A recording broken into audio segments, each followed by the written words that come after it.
There we go. Hello again, and welcome everyone to this month's Bristol fundraising group session talking about fundraising and mental health. So, delighted to be joined by Cassie Edmiston, who's both head of fundraising and external affairs and the Wellbeing lead at the Prisoners Education Trust. And Cassie, you can tell us a little bit about more about what you do in a moment. And Cassie is also a mental health first aider. So, we're going to be talking a little bit about why mental health is, I guess, a growing area of concern for a lot of fundraisers in the current climate, what's going on and what we can do about it as fundraisers and in our organizations to kind of promote mental health where possible. And we're going to do this month's session as a discussion rather than a presentation. So you're not going to see any slides. It will just be me and Cassie having a chat and particularly hearing about Cassie's insights and experience on the topic.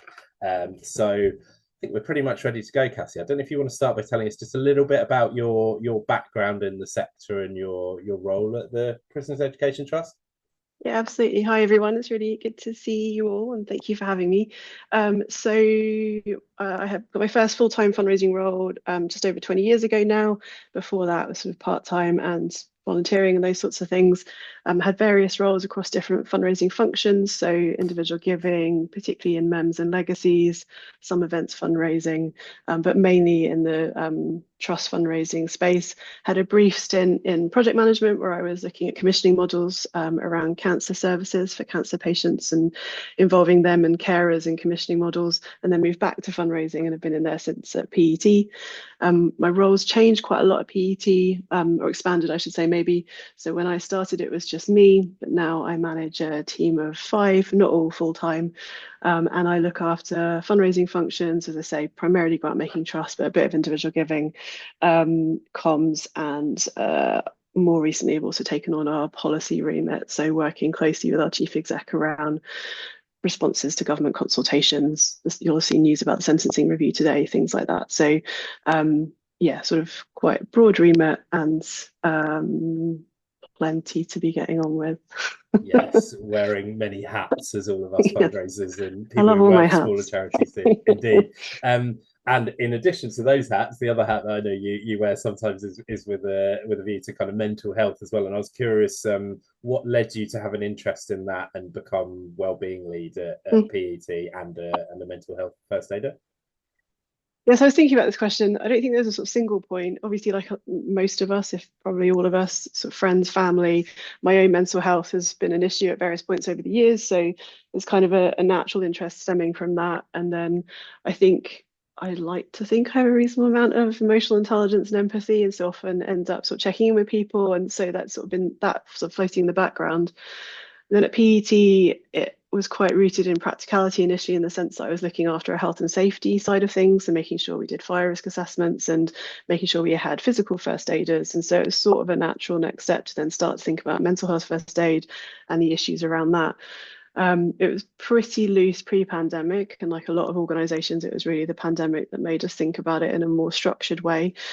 Yeah, started to put in place the different things that would help across the organization, but it's been quite incremental. So, and I will come into some of the specifics shortly, but I have to say we didn't sit down one day and say, this is our plan, and maybe we should have done, but it's been a bit more sort of responsive and sort of seeing what the organizations needed at different points and then responding to that. But yeah, so rooted in personal experience, but then sort of coming out in different ways at PET. Thank you. That's really interesting to hear. And what do we know about the issues with mental health and burnout in the workplace generally and in the charity sector specifically? I should have said at the beginning, the reason why this session came about is Cassie wrote a blog for us on the topic at Lime Green Consulting. So we've spoken about it quite a bit. And I know you did very kindly did quite a lot of research for that blog into all of the things out there and all of the kind of signs that are there at the moment in terms of this being a growing challenge. Yeah, absolutely. And I don't think it's news to anyone that it's pretty bad out there at the moment. And a lot of what I'm touching on is things that we reference in the blog as well, just sort of perhaps some slight updates. This For a lot of talk about it, there's not a huge amount of specific research around it. And I think we're going to pull together some links to different studies and specific bits of research. There was it's now quite an old study, but it's still referenced everywhere. It's a 2009 study, which is that 1 in 4 people experience a mental health issue of some kind each year in England. I'd be surprised if that hadn't increased a little bit. And there's another 2014 survey which shows that 1 in 6 people experience mental health problems in the past week. So it's a big issue anyway, generally, before you get into specific issues around burnout and the kind of particular challenges of working in our sector. Mental Health UK published an annual burnout report.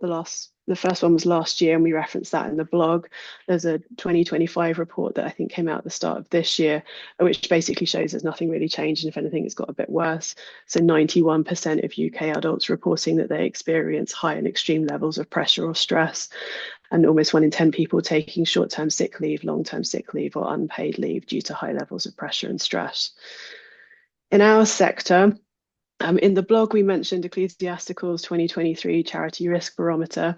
And again, we'll send links. You don't need to write everything down. But that showed that 70% of charity leaders were concerned about employee burnout, and more so than they had been in the 12 months previously. And a survey by Unite showed that 69% of not-for-profit and charity workers suffering from anxiety as a result of working excessive hours. I'm fairly certain that's something that probably everyone on the call can relate to. We mentioned at the time it was just about to come out. There's the Fair Collective report, and that's looking at the mental health of small charity leaders. And again, really stark stats in that 85% of small charity leaders in England experience poor mental health due to their role. And of that, 20% reported a severe impact with instances of suicidal thought, hospitalisation and burnout. And perhaps unsurprisingly, those working in health education with children and young people experience the worst impact on their mental health. So yeah, a lot out there, but you still feel like there should be more about our sector particularly. And those numbers are just shocking as you go through all of those statistics. And also, I know when we talk about fundraisers and small charity leaders, there's such a huge crossover between those two groups, because often we talk about wearing a lot of hats, but leaders of smaller organizations are often doing all of the fundraising and having all of that additional pressure on them as well. And I know you mentioned the pandemic earlier as well. I don't know if you just had any thoughts, I guess, from what you've seen in your organization as well, when speaking to other fundraisers about the extra pressure that's come from that too. I mean, definitely, I think it speaks to that broader external challenge around, it's always been difficult as a fundraiser, particularly, depending on the area you work in, the cause you're fundraising for, the resources you have available. It's always been a challenge, but you move into the pandemic and then the subsequent results of that following the pandemic. So all the funders that were using a lot more of the funds of the pandemic have less to distribute afterwards. The funders that are now pausing, closing, I think we've all seen the list, and Joe's brilliant work on that. Depressing, but important work to understand the picture, the challenges around individual giving, fundraising, and just that kind of supporting yourself during that process. And we come to some tips later in terms of looking after yourself, but also if you're working with people or in a team or manage people, supporting and lifting them up as well. And it becomes quite a weight. And I think normally there's a bit of breathing room somewhere where, if the world feels like a bit of a bin fire, then, you might have a bit of capacity somewhere else, but everywhere feels very intense. And I think you have to be much more purposeful about finding a little space for you to breathe, and that's difficult, but I think you have to do it. Otherwise, this is the result, and all of those stats and the challenges around it. And there's so many specifics around fundraisers as well that I think are important to think about in terms of how fundraising is viewed in an organization or in the sector generally. We fundamentally struggle from the fact that if we don't do our job, services close and people's jobs are lost. And that is a huge weight. And I think that's not often understood properly by those who are outside of fundraising. And I also think there's a slight challenge, which I've come across, which is lots of people think they understand fundraising and they don't. They understand what they might have, they may have held an event once or run a half marathon or done something which is brilliant and fantastic. That's very different to the expertise and the challenges and everything that we take into our roles on a day-to-day basis. And I think a lot of people just don't understand that, which then presents its own challenge because we're working in a space that really only other fundraisers often understand. And in smaller organizations, you might be the only person in that space in your organization as well. What was I going to say? There's something that popped into my head. Go on, Cassie, if there's something else you were going to. Oh yeah, I mean, how long are we going to talk for hours? You may regret this. I think that there's also that kind of, we're in that unique spot of sort of being that not buffer, but going between the services and the people that we work with and our donors and the funders that we're trying to sort of translate things for, and how you connect the two. And I'm very fortunate in that I work for an organization where my people who work in services are really happy to get me the data and the information that I need, and so that I can translate across that and talk to donors and those sorts of things. There's a lot of pressure often from certain donors about what they do or don't want, and whether or not that tallies with what you need to do as an organization. There's then sometimes challenges, and you see it a lot on this sort of Facebook fundraising groups or on LinkedIn, where people are talking about the challenges of getting information out that you can then talk about. And I know Alex Evans talks a lot about fundraising is never the problem, it's the strategy. And there's definitely an element of that kind of organizational approach. And what are your plans? How are you doing it? How are you evidencing it? How are you evidencing your impact? And you haven't got that as a fundraiser. You know, it's really difficult, and it adds another pressure because you're trying to sort of coerce your colleagues into giving you things whilst also talking to donors about things. And it's sort of that kind of constant pressure of balancing the two. And I also think there's something about, we're very good at sharing our wins. So where we are successful, that's a team achievement. And it is, because often everyone has contributed one way or another. But if we aren't successful, I think we often hold that ourselves. So we sit there with that kind of rejection from a funder, or the ask that didn't work for whatever reason, sort of questioning ourselves, but then don't get the kind of satisfaction of owning the win either. And interestingly, there was an article in The Guardian a couple of weeks ago, which was, the heading was something like, when you achieve something, do you feel pride or just relief? And I was like, relief, because then you just move on to the next thing. You know, it's a tick, done, move on.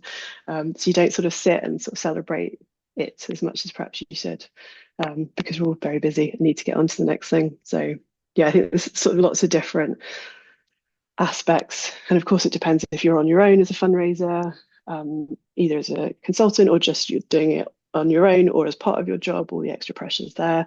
But then if you're part of a team, that brings other difficulties and challenges in terms of managing all those different dynamics. So yeah, it's hard out there in lots of different ways. So many threads there we could pick at, aren't there? Yeah. I saw a lot of people nodding on, and I can certainly relate to a lot of those challenges as well. It definitely feels like fundraising is one of those areas, as you say, people think they know more than they do, and also like people seem to take the most interest in it when it's going badly. When it's going well, like no one really wants to spend much time talking about it in your organizations, and then when you're struggling, sort of people come out the woodwork with suggestions which may or may not be helpful. And maybe sort of a raffle. Yes, yeah. And also I guess knowledge of fundraising that goes back quite a long way to what I now think of as the golden era, where sort of grant fundraising was more straightforward. And I find at the moment, working with lots of different charities, when you talk about the current landscape being so tough, some people get it, and then you see some people going, yeah, we've heard that for a while. And it does feel I started in the sector in 2008, which wasn't great timing, to be honest, because we went straight from like global financial recession, and then we've been through austerity, Brexit, COVID, and it's quite difficult sometimes to sort of say, yeah, we've been saying it's a crisis for 10 or 15 years, and that's true, but this is also like another level, and there's so many of those challenges layered on top. And I think getting people to recognize that it is that much tougher, and you know, as the fundraiser, you have to push your organization quite hard for, you know, the quality of the information that's been provided and how you're differentiating yourself from others. And I guess with people that just kind of like, can't you just go and raise the money? I don't want to answer these difficult questions. Just magically find these pots of funding somewhere that just give you money without any questions. And I think, yeah, that particularly at the moment when you see so much about, and again, I'm speaking a lot about grant making trust because that's my space, but that kind of, you know, saying no for quite arbitrary reasons.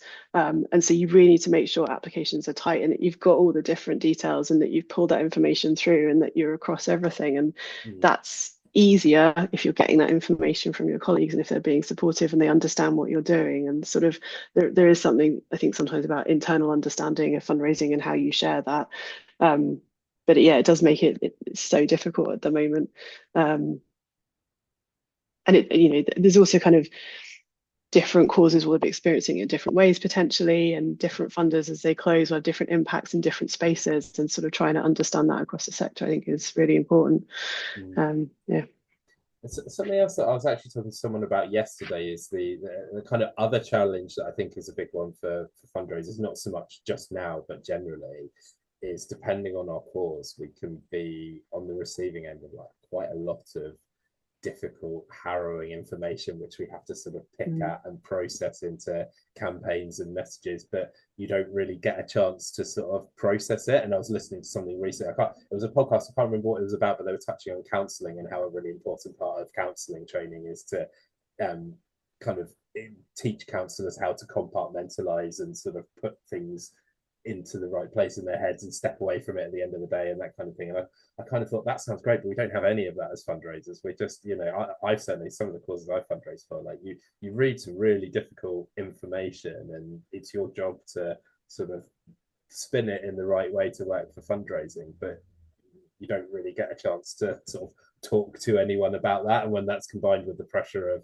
you've got to bring in the money for these incredibly important causes, I think that can be quite tough as well. Definitely. And there's a really interesting report, and we've had a discussion about how to pronounce it, and we think it's Regare, but they're the fundraising think tank. And they put out a report called Caring Too Much, and that's around particular issues around fundraisers and that kind of inherent empathy a lot of people feel for your cause and who you're working for, and the challenges that brings because it pushes you to push yourself harder and harder. That kind of reluctance to say no to something because you feel like you have to do it.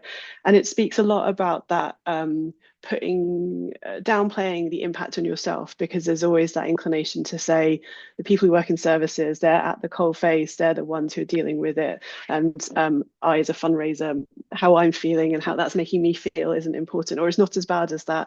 There's a really powerful case study in there about a fundraiser who had a breakdown as a result of the images and the distressing things he was seeing all the time on top of everything else that was happening, and how he was trying to manage it all and the pressure. It's a very well written report, so again we'll share a link, but I think that it is really something you need to be obviously we're aware of because we feel it, but I think our colleagues need to be aware of as well in terms of the impact that has on us, particularly as you say for certain causes, and it's going to vary of course depending on what you're exposed to, but that kind of vicarious or secondary trauma I think is a very real issue for a lot of people, on top of all of the pressures that you're inherently experiencing as a fundraiser. It's very tricky. I think it's really important to be open about all of these challenges, particularly amongst a group of fundraisers, but I also don't want this session to just be the sort of real tough side of how difficult it is at the moment. So I guess moving it on to what can we do about some of this, maybe Cassie, could you explain a little bit about what you have done at Prisoners Education Trust, I guess both to provide like practical support to people, but also encourage that culture of more openness and understanding of the importance of mental health and the challenges out there? Yeah, absolutely. And I've also got some thoughts about what people might want to take away as well. So for PET, it goes without saying it's a work in progress. You don't always get it right. It's always developing because the issues you face might change, people's experiences and preferences and issues change. So it's something you sort of often reflect on and develop. Fundamentally, it's encouraging people to talk and making sure that there's routes for that. So whether that's in one-to-ones with peers in the organisation, someone outside the organisation, if you're a lone worker, talking to someone else who's a fellow consultant that you can have a chat with, or more formal structures like having an employee assistance programme. So we have that at PET and you can access counselling through that. And as you mentioned, I'm a mental health first aider and we have a few others. Those sorts of things do take investment, but for us, it's been really worthwhile. And then we do things like Wellbeing on monthly staff meeting. So we just have a 10-minute slot and we take it in turns to lead that session, and it covers all sorts of things from Icelandic poetry and the role that has in Wellbeing through to acts of kindness and sort of ripple effect that can have. But again, it's just the more you sort of talk about it and the more you normalize talking about it, I think people gradually start to feel able to sort of approach you themselves. This is quite basic, but I think from talking to people, it's still not something that happens a lot in organizations. Starting one-to-ones with how are you, not how is work going, how are you meeting your targets, but how are you and what's going on with you. I think in the hybrid world, that kind of opportunity to have different check-ins online and face-to-face, and acknowledging you're not going to get everyone at every point, but how are you creating those different spaces? We have a weekly check-in on a Monday morning, which is a kind of what's going on this week. But at the end of that meeting, we have everyone goes around and shares a highlight from the week before. And that's just a little thing that kind of bit of positivity in a lot of hard work and difficulty otherwise that helps people. Obviously, like a lot of most organizations, flexible working and home working, those sorts of things, which give people that opportunity. But we do encourage people to go into the office, particularly those who are struggling at home. And I think, there's no one size or solution fits all. They're going to be different people with different preferences, and it's trying to be as flexible as you can. We share articles and book recommendations and all those sorts of things, and sometimes talk about them. As at one point during the pandemic, we had a podcast club that sort of doesn't happen anymore, but those sorts of things where you're bringing together around a shared interest, it's not explicitly about mental health, but those shared spaces are really important to build connection and again help people talk to each other. And I think, and we touched on it in the blog, that if there is anyone, and there should be no pressure attached to this or expectation, but if there is someone who is able to share their experiences of whatever they've gone through, or even an aspect of it, I think that can be helpful. So I'm very open about the fact I access the employee assistance program at work, and I've carried on counselling post those sessions. And just sometimes it's also talking about the potential barriers. So I myself have been anxious about ringing EAP because I wasn't sure what to expect. So I talked through people what that call was like and what happened, obviously without necessarily going into details of what I was experiencing, but just the practicalities of it. And I think it demystifies it and helps people make that call. So there's no, this is it resolved. They're all little things that incrementally come together to sort of help people feel a bit more able to share something, because I really think that's the kind of the crux of it all. And it's something that needs to be stuck with and shown commitment to. So you don't just do it one quarter and then forget it the rest of the year. It needs to be consistent, otherwise people won't trust it. And then I think there's kind of things that are worth thinking about as an individual and what you could potentially ask your organization to do potentially. I did struggle slightly thinking about top tips because it's really going to depend on your size, your structure, your culture of your organization, where you sit in it, what power you have or don't feel you have. And what I would say is if anyone ever wants to chat about specifics in their organization, or even if you're going through something you want to chat to someone, I'm always happy, my contact details can be shared. So, but it really does vary according to what's going on in your organization.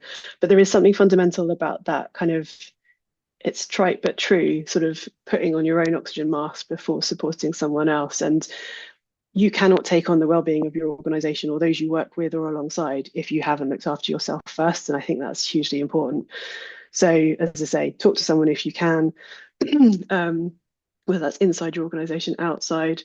I know there's quite mixed feelings about the Chartered Institute of Fundraising and what they provide in different ways, but they do have a wellbeing collection, and within that there's access to something called the Wisdom app, which has counselling. So there may be access, if you're a member of that sort of body or other professional bodies, there may be things you can access through those routes that it's worth just sussing out. I think professional bodies are increasingly in tune with trying to provide stuff for their members, so it's worth seeing what's available that you don't need to pay more for. And if you can, I would really advocate talking to someone who understands your role as a fundraiser. They don't necessarily need to be a fundraiser. I'm very fortunate. My boss is great and I'm able to talk to him and he understands my role, and that's quite important for all those reasons we've talked about. And I think don't put pressure on yourself. We always talk about go for walks, do this, do that, and it becomes a sort of checklist in itself. And they are all important, and if you can, you should. But sometimes if you can't go out for a walk, just stand outside for a minute, get some fresh air, look at the sun, look at a tree. That's important. Sounds silly, but those small things, they feel a bit more manageable, and you can slot those in between meetings or whatever it might be. I'll again share a link to this, but we have done some becoming trauma-informed training at PET recently, and it was really interesting. It was run by One Small Thing, who are excellent, and I would really recommend it. But one of the things they talked about, we're very familiar with the language of triggers and trigger warnings and those things that sort of deregulate us and start to make us panic. But they were talking about the opposite of that, which I'd never heard of, which are glimmers, and those things that calm you back down again. And what are your glimmers that help you regulate again? And thinking that through. And there was a really useful exercise, which I'll try and share, that help you think through that. And you've just done it, Mike, taking annual leave. It's there for a reason. It sounds basic, but no one ever does it. I got told off myself in a nice, supportive way for not booking leave either. So I need to practice what I preach, but annual leave is there for a reason, so please do take it. And then in terms of your organization, I think there's basic steps. It doesn't have to be massive counseling, but just checking in with someone. Is there someone we all often have an innate understanding that actually something's not quite right with someone and something's a bit off, and check in with them. I'm sure they'd appreciate it. And I think just those little actions and little acts of kindness have a real impact for people.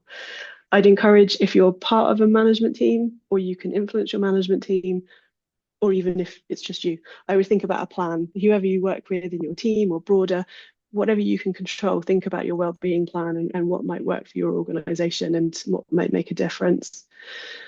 I would consider organizationally thinking about investing in training or support, but I know that's really difficult when you're a small organization with no budget. So I think that might be worth exploring whether you can share resources or courses with other organizations and share that training cost together. Are there ways you can add it into a funding bid potentially? But also look at free resources, and I'll try and find some links and send some stuff out. Excuse me, but the Mental Health UK burnout report that I mentioned earlier, they have lots of top tips for embedding wellness in your organization to varying degrees of ease, but I think they were quite helpful.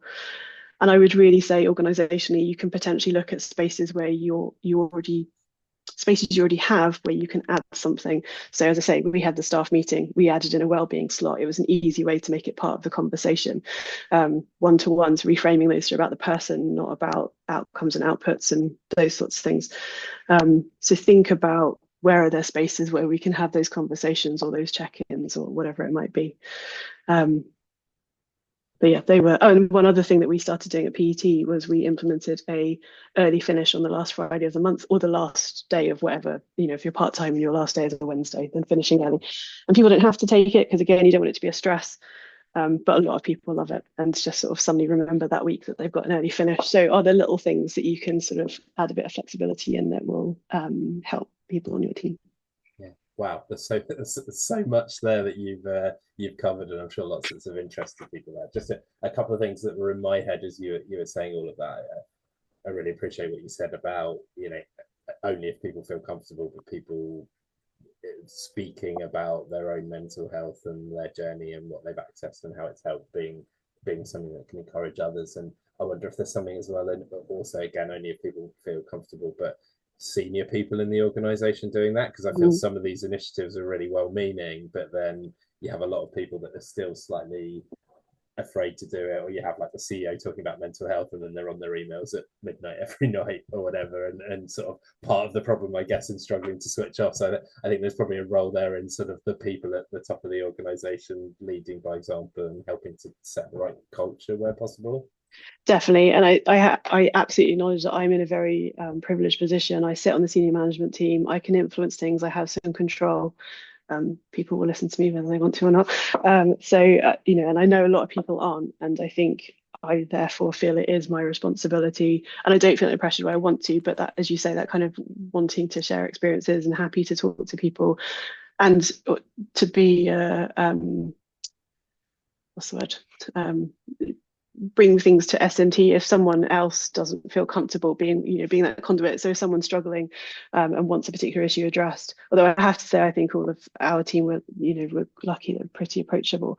But yeah, I definitely think there has to be that engagement at senior management level. But acknowledging some organizations that might be a bit difficult depending on where you sit and the kind of influence you have. So even if it's just within your team or colleagues or immediate people, just sort of starting to foster it, I think is at least you feel like you've had an impact in your immediate team and colleagues, even if you struggle to have it organization wide, depending on what the structure of your organization is.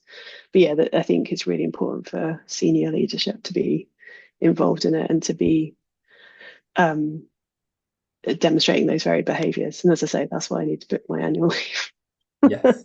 Um, and I think there's a big thing as well about like encouraging that culture of celebrating success within fundraising. I think it does feel like, you know, you run a great event, or you secure a grant and you get a kind of brief pat on the shoulder and then everyone's on to the next thing. But it's the ones that are unsuccessful and where everyone wants to do like all of the talking about it, I guess. And that can be challenging. And I think a big part of it, like as I think Frederick hinted at in the chat box, you know, even if you're a brilliant fundraiser, you're still going to go through some really difficult periods. You're still, particularly at the moment, going to hear no more than yes. And I feel like we really need to latch onto those yeses when they come and have, you know, it's amazing what a big difference a small thing can say, where you just sort of recognize people's hard work and you celebrate an achievement before you move straight on to planning the next thing. And actually, as fundraisers, I think sometimes sharing that with other people in the organization, I think sometimes we get seen as the people that are always like badgering for information and impact data and stuff like that. And I think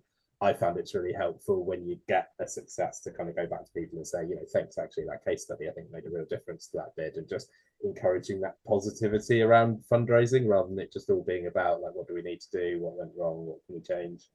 Definitely. And I think that's also not just with bids, but also reports and things, because I have colleagues who spend a huge amount of time putting in responses from monitoring tools and stuff onto our Salesforce system.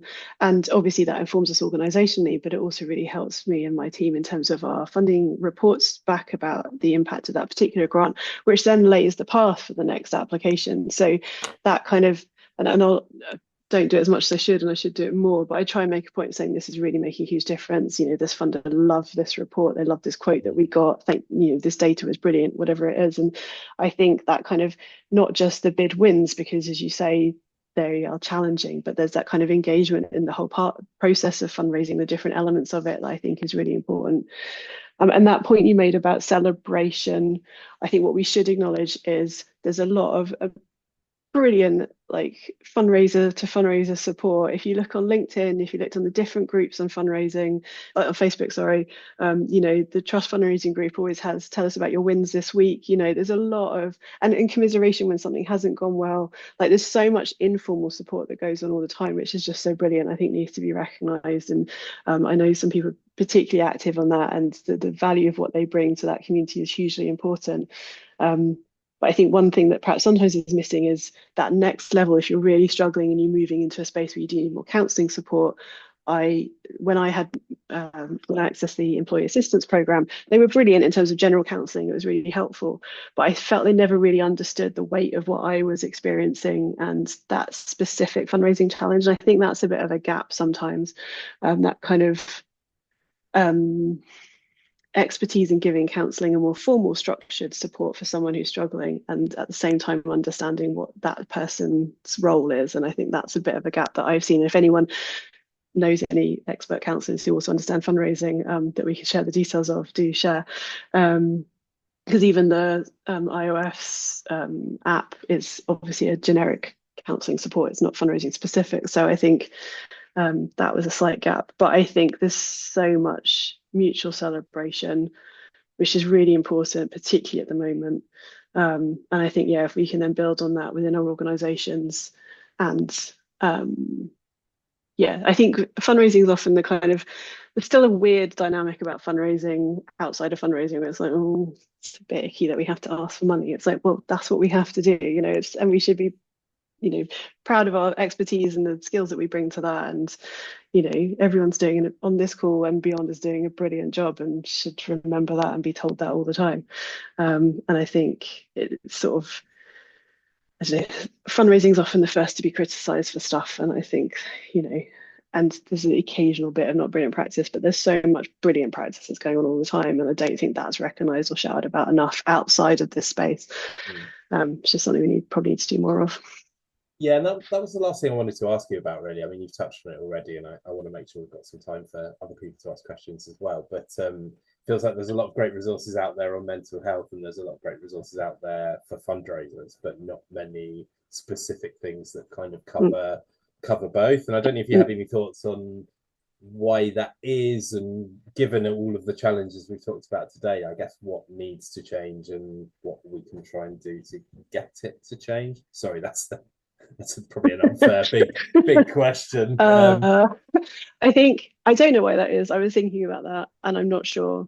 I mean, I guess the thing is, fundraising has its own challenges. I think any aspect of working in different organizations brings with it a challenge that's particular to that particular area. So working in services has a particular thing. But I think, so I guess covering every expertise is often difficult, but it does feel that this is a gap somehow. And I'm not sure why there isn't something around it. And maybe and I'm genuinely not actually that sure what to do about it. If anyone has thoughts, as I say, I think there's a lot of informal support, informal cheerleading, but that more, and there's definitely a lot of support, as you say, if for mental health issues. But I think that understanding of the particular pressures of fundraising just seems to be missed. There are a few articles out there. So there's also Association of Fundraising Professionals, which I know is global, but they have some articles on their website around mental health resources and those sorts of things. But yeah, it does seem to be a gap, and I'm not sure why. I think maybe it speaks to that kind of slightly odd place that fundraising sits in terms of how it's perceived outside of the sector. Maybe, I don't know. But yeah, I think maybe it's something we could be, I don't know. Well, we shouldn't be doing anything because we've got enough to be doing, but there is something about advocating for that kind of support for us, and whichever body or however we do that across the sector, maybe there is something, and that's kind of pushing for a bit more of that tailored support for us as a profession, because of the unique set of challenges and because they're so exacerbated at the moment. Yeah, it's a really difficult space to be in. But what, just as another random thought, and I think I saw someone talk about this recently on LinkedIn, but that kind of, what I also generally love about us is that kind of, it would be really easy for people to perceive us as all as competitors and up against each other. But again, that kind of online community, and it's definitely, we're all trying to obviously get funding for organizations, but I think we all do it in a kind of, we're still trying to support each other. We often will get asked by different, I often get asked, can you have a chat about, I don't know, an approach to a particular funder, or can you help with this? And I think lots of people on the call will be the same. And we're always trying to support each other and give each other advice and support in professional, that kind of fundraising expertise way. I think there's a lot out there in terms of good support, like on that general level, but it's that next level up that's trickier.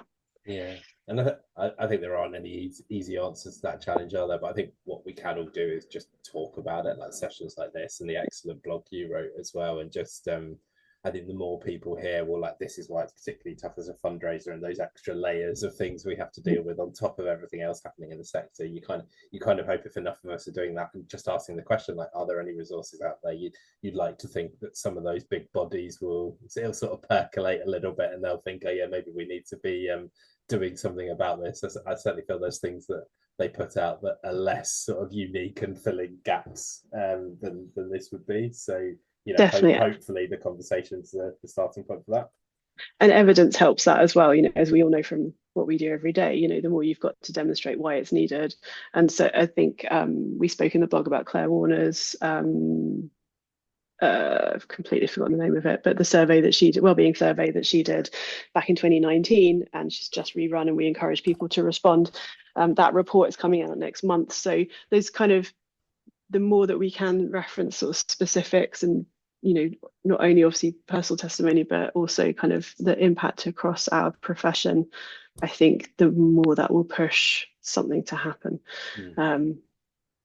But it's difficult because we've all got enough to do, and sort of constantly having to add to that evidence base is an extra pressure. But I think the more evidence there is, the hopefully that someone will respond.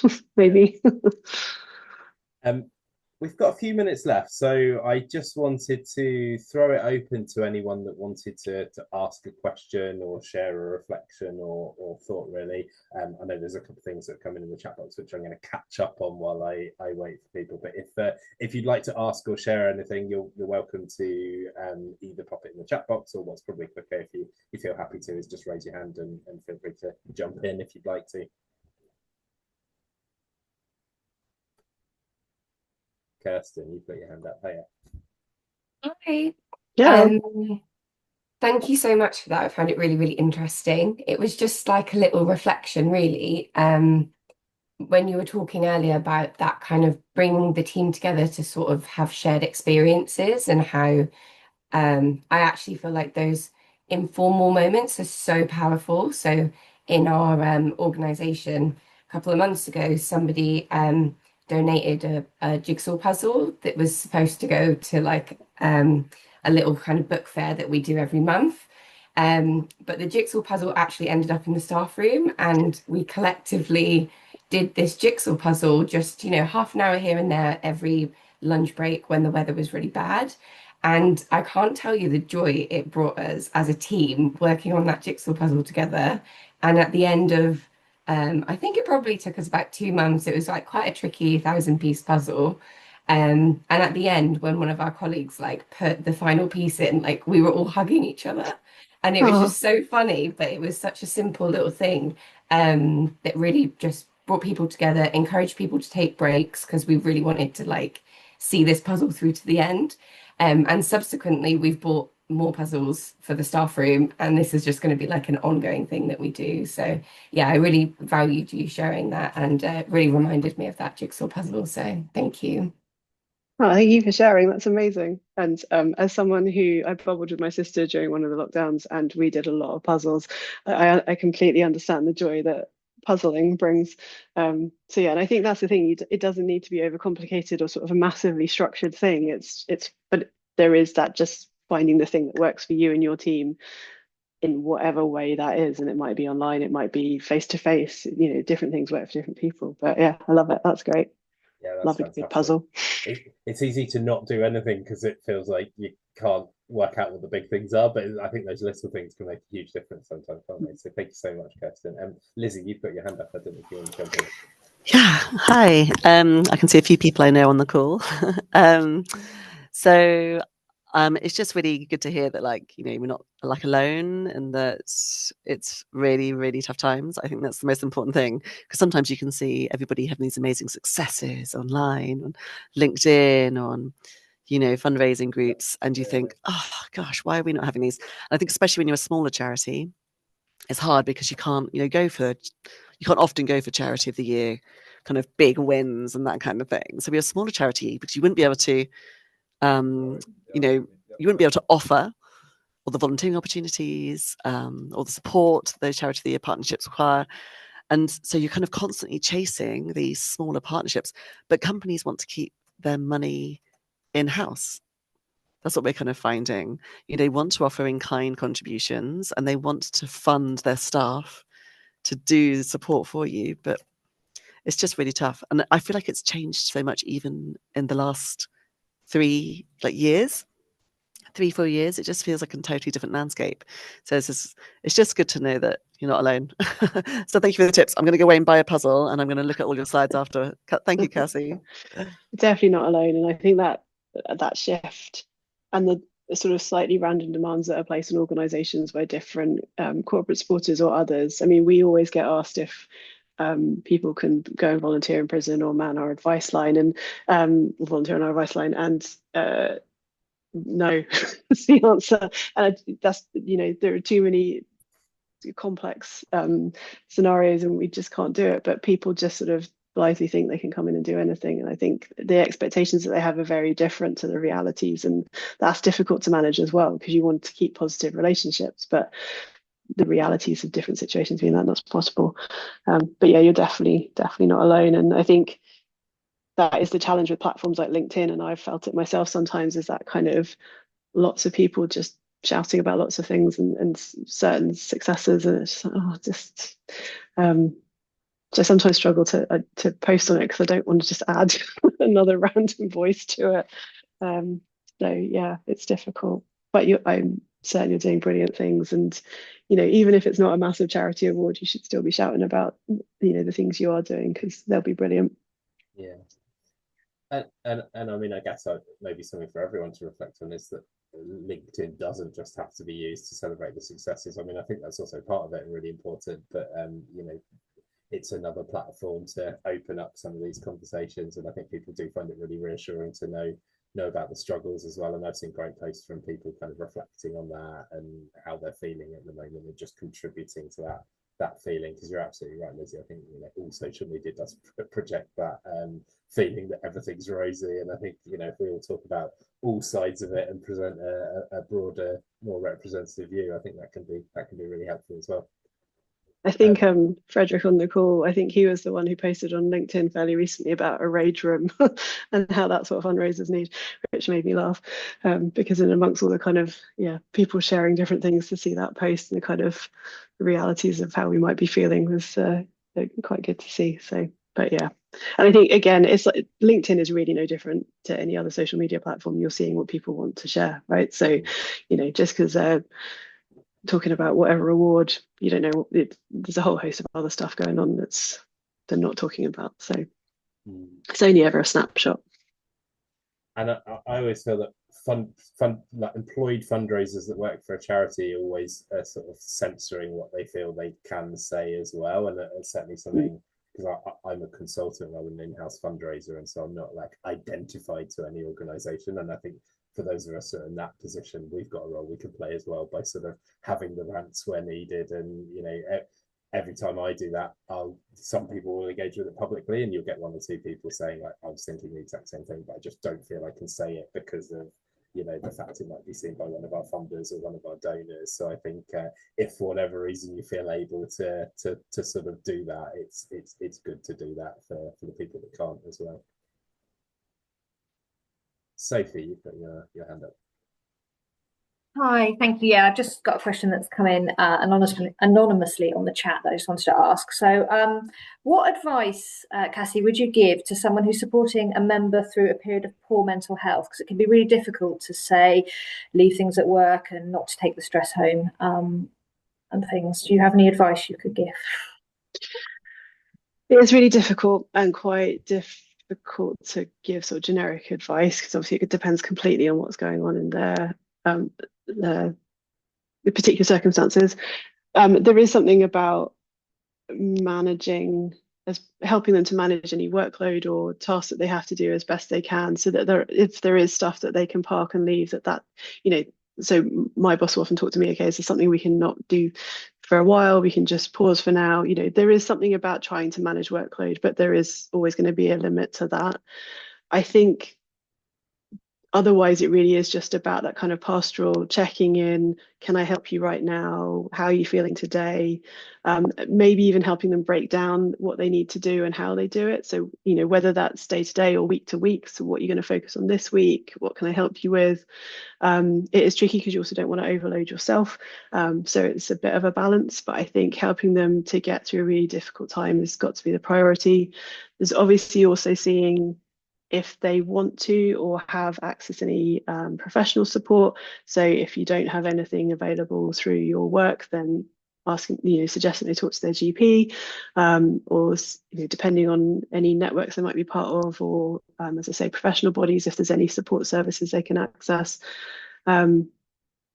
Because there's a limit to what you can do. And again, there's something about which we haven't really talked about and is not my area of expertise, but that kind of around boundaries and how you protect yourself while supporting other people. And that's really important and quite tricky, particularly when you're often working in small organizations. We're all very close, tight knit. You want to make a difference. It speaks back to that Regari report I was talking about. We're empathetic, we want to support people. We don't want to say no, we want to be there for them. But there's that kind of, this is how you need to look after yourself in that as well. So it depends slightly on them and what works for them, but that's that kind of, if there's a limit to what you can do about the workload, then it is around how you support them as an individual. And a lot of that is about just them knowing that you're there if they want to talk to you, or even if they don't, just having someone to be in a space with or have a chat about something else, or whatever it might be, and encouraging them to have those breaks and all those kind of healthy work practices that we all talk about but don't often do. I guess it's similar to what you're saying, Cassie, as well, but I wonder if there's something about just reassuring people and reminding people that their mental health is really important. Yeah. And I think at the precise point people get super stressed and burned out is when they feel like they've got the weight of the world on their shoulders and people are relying on them and they can't let go. And I think in the nicest possible way, none of us are as important as we sometimes feel in those moments. Like, it is fine to take a few days off and things won't completely implode and people will understand it and you're not letting people down. So I think, just anyone being able to be that sort of kind voice and providing that perspective sometimes, I think, because I've certainly felt it in the past where you're just like, I cannot step away, this is absolutely crucial, and it's never true, is it? Yeah, and I think that perspective is important. And often when you have stepped away and things haven't imploded, you're then like, oh, I could step away and it was fine, And I think, but you often don't know that until you do it, and it's quite difficult. But I think that emphasis of someone's well-being is always the most important thing.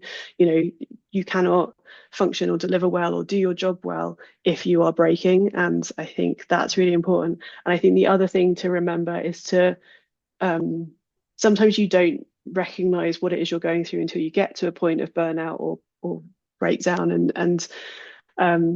but if you do recognize the signs, it's really important to not wait until you get to crisis point to start doing something about it. We should all be looking after ourselves as much as we can all the time so that you avoid getting back to that point. I was in a really bad place a couple of years ago.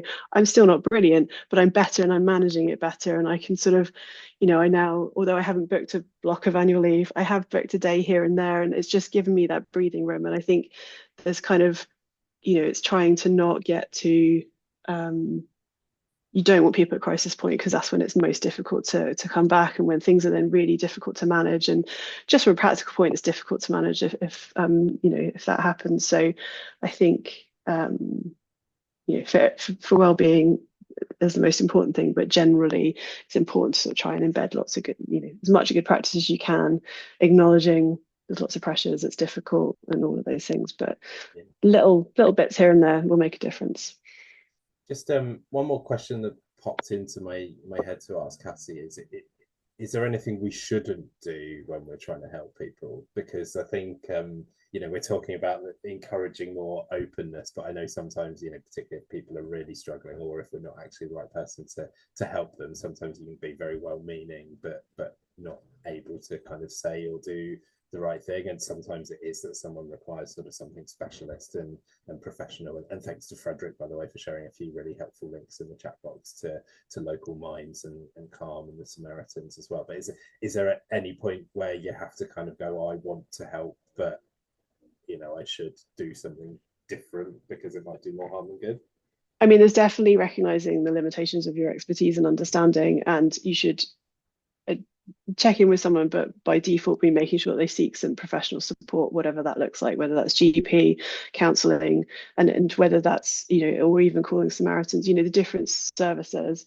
I think is stepping away from the crisis point. I think there's also something about not making it about you, because I think often, and actually we were talking about this in training yesterday, someone will share something and you'll sort of recognize that an experience you've had, and then you're like, oh, well, I had that too, and then you sort of start wittering on about what you had, and your experience is also valid, but you need to go and find someone else to talk to. If this person is having a challenge at that point, then you need to deal with them, and it can be difficult because there is something about connection, but I think don't start making it about the things that you've experienced. As I say, they are important, but find an alternative way of dealing with them. And I think just reiterating that their well-being is the most important. So don't start talking about, well, what task are you going to do before you go off to talk to whatever professional. Now is not the time to be going through their to-do list. Let them take the time they need, and then you can work out workload or any practical issues or whatever it might be. But yeah, I think focusing on the person is the most important thing, and not making sure they get the care they need or support they need, whatever that looks like. And yeah, not making it about you. Yeah, that's a really good note to end on. And we're almost out of time, so I just want to say thank you so much, Cassie. It's been a fascinating conversation. I really appreciate you sharing so much there from your own experience and all the research you've done as well. And I think about halfway through that session you said, I'm not sure, I struggled to think of any practical tips I could share, and then you shared about 100 after that, which are all incredibly useful. So thank you so much, and thank you to everyone who's asked questions and shared comments in the chat box as well. I have to admit I haven't been able to kind of keep up with all of them, and we haven't had time to read them out, but there's some great comments in there, so please do take a look as well. But yeah, thank you so much, Cassie. And just a couple of things to mention by way of us wrapping up. So firstly, we will share a feedback form. I don't know if someone on the committee has that to hand, to just pop the link in the chat box. We'd love to get your brief feedback on how you found it today, anything you'd like us to have done differently, and also ideas for future sessions as well, because we do always go through that feedback and use it to kind of identify and invite speakers in future. And on that note, we've got a session coming up next month on Wednesday, the 18th of June at midday, with Michelle Stein talking about donor stewardship as well. So that's going to be our next event. Look out for that one as well. But yeah, thank you very much for joining us. And Cassie, I know you said you've got loads of resources as well. So if you share them with me, we can figure out a way to share some of those links with people as well. Yeah, definitely. I'll pull something together and send it over. Thank you so much, everyone. It was lovely to meet you all. I really appreciate being asked to have a nice chat with you, Mike. Thank you. It's an absolute pleasure. Thank you very much. I don't know if there's anyone else on the committee. Is there anything I've got to mention or that we wanted to share by way of updates before we wrap up? Sophie, you've got your hand up. Can I just really quickly say, firstly, thank you so much, Cassie, and just a really quick apology to anybody that logged on at 10 o'clock for this session. We realised that we sent out the wrong time in our first email, and I know we've had a couple of emails about that, and we're ever so sorry. We're all juggling lots of things, and this is a great example of all of us dropping something and giving you the wrong information. So thank you for coming, and if you're watching this back as a recorded session because you missed it, we promise we'll give you the right time next time. Thank you. Thanks, Sophie. Yeah, and the recording will be available afterwards for anyone. Actually, it'll be completely open. So if you think of someone that you think would find it beneficial as well, please do share the recording when it's circulated. And I'm sure there'll be people other things can take from that. Thank you to everyone for all the messages in the chat box. It sounds like it's been a brilliant and really helpful session for people, Cassie. So thank you everyone for sharing your comments and thoughts. Have a good rest of the day and week, and we will see you soon. Take care.